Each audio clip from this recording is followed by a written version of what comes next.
and start a whole environmental movement. Who the hell was Rosa? What's her name? Rachel Park. Who was she? She's you. She's me. And I think about my history teacher in high school, my third grade teacher, and teachers, people that had tremendous impact. Every one of you impacts dozens of people every single week. You impact people every single day in the way you shop, in the way you do things, in the things that you say. So let's see that as an opportunity every day to create a world that our children will be proud to inherit, a sustainable, peaceful, and stable world, because we are in the position today to make that happen. And the alternative is simply not acceptable. And so I'm going to bring this formal talk to a close pretty soon, and we'll move into some questions and answers, discussion, whatever. But before I do that, I just emphasize again, I think what we all need to do is move more toward awareness. The Awakening the Dreamer program at Pachamama Alliance is about that. And then take action. We need to act. We need to follow up with actions. I like to quote a little bit of Shakespeare. Shakespeare had some very pithy statements at the end of his plays. Of course, he didn't say anything pithy during the rest of his plays. They're pretty boring and dull. But at the end, he managed to come up with good... I'm just kidding. Obviously. At the end of King Lear, Shakespeare says, and as I'm reading this, keep in mind those sheep at the cocktail party. The weight of this sad time we must obey. The weight of this sad time we must obey. Speak what we feel, not what we ought to say. Speak what we feel, not what we ought to say. Don't be those sheep. This is the time to move forward. Together, you and I, together we must do the right thing, and it is the practical thing, the pragmatic thing. We must turn this world around. You and I must change consciousness. We must move into a new perception, a new dream, if you will. We must create a world that will make our children proud to inherit this world, proud to inherit this world from us, a world that is sustainable, peaceful, and stable.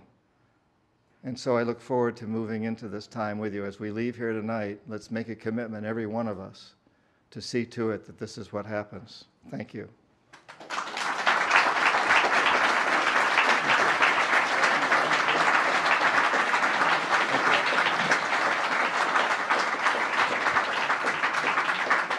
Thank you. Actually, just before we move into questions and answers, I'm just wondering whether there's anybody here from Pachamama Alliance who would like to say anything about the Awakening the Dreamer program or how people could participate in that if they wanted to.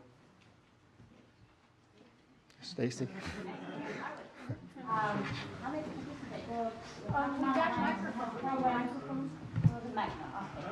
Pachamama Alliance has programs in Ecuador, primarily with indigenous people, which John referred to, very inspiring work we're doing there. We also have a program in the rest of the world, and that is to have the rest of the world change our way of living that's driving the destruction of the rainforest.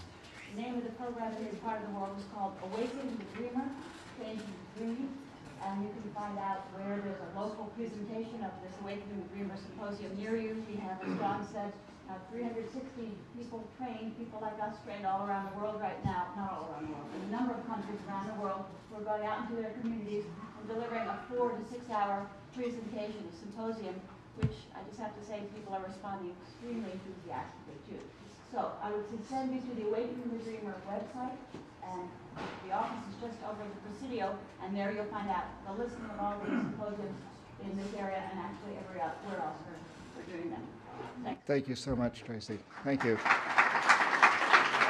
And there's a table over here with some flyers with stuff if people are looking for it. Is there anything else we need to say about Rainforest Action Network? Only that if people want to take action right now, there's a petition sitting over here about breaking American addiction to coal, and it also doubles the sign-up sheet for RAN, where you can have access to something to do almost every week. That's exactly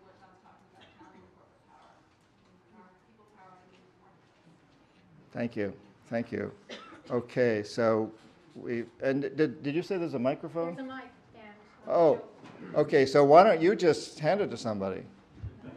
Get rid of the responsibility for me. Thank you. There's sort of a contradiction in your talk tonight in the sense that you start your speech by showing how corrupt we have corrupted the world. I sort of take this in a naive way. The world is a very corrupt and difficult place, and the history of mankind shows that. You then sort of segue into a discussion about corporations and how the corporations are running the world.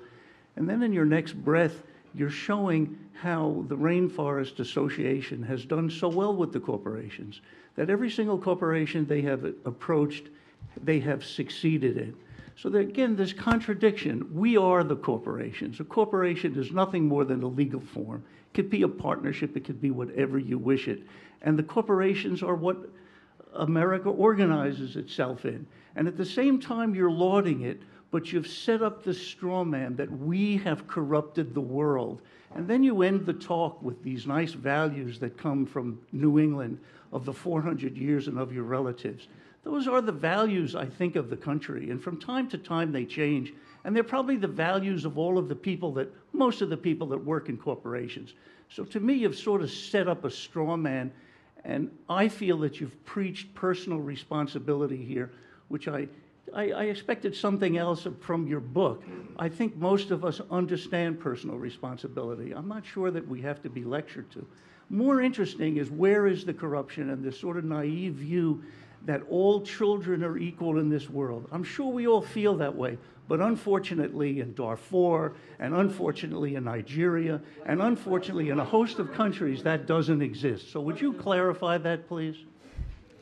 Sure. I don't think there is a contradiction there. I agree with what you said about corporations. And we, in fact, have given these corporations license to look at the bottom line as the most important aspect of their lives. In fact, we asked them to give us high returns on the stock market. We allowed the people who make the greatest salaries by putting them on the list in Fortune magazine and honoring them for having the biggest jets and yachts and so forth. And I think what I'm suggesting we do now is change all that, so that I think that model actually has done a lot of good in the world up to a point, but it's time to change it now because now it's destroying things. What we need to do is turn this around and let these executives know that what we really value is people who will create a better world for everyone around the world, that we really we're fed up with terrorism, we're fed up with having to worry about global warming, and that the corporations have tremendous power. They're extremely good at channeling creativity, at reaching around the world with distribution channels and communications channels. And it's up to us to send them the message that we're looking for something better from them today. And I thank you for asking that. Who's got the mic? Oh, I do, thank you. I wanted to preface my two questions with a comment. I want to commend you on your courage to come forward and speak candidly about your former trade, but also admonish you for taking part in such a demolition team that has left so much wreckage in the world.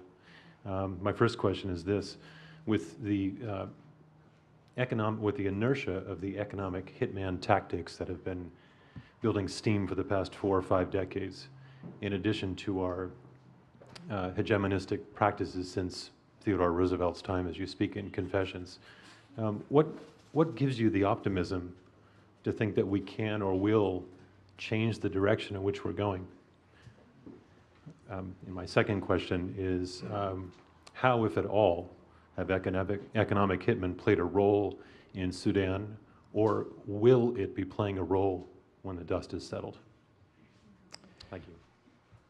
Yeah, so the first question again. You've got 5 decades of inertia with respect to what economic hitmen have been doing, let alone our hegemonistic practices Right. for more than a century. How do we bring that around?